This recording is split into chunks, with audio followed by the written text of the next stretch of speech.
efa miatrana mitsodrano mitazana anireo avana rehefa nanginika hamonjy lahasa de mitsinjo anao eny toy ny mahazatra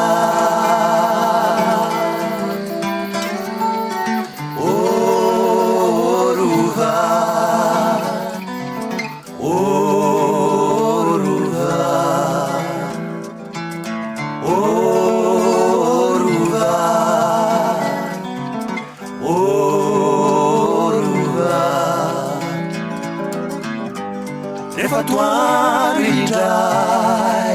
eo zahay miala sasatra fa misy oriray io ianao miamina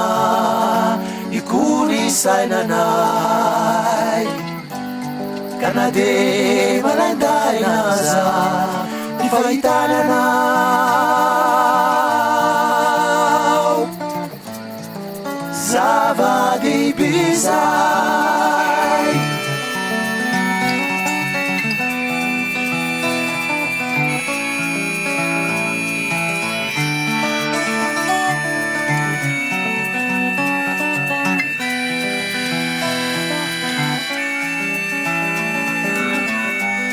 refinjaiko sarivariva ny andro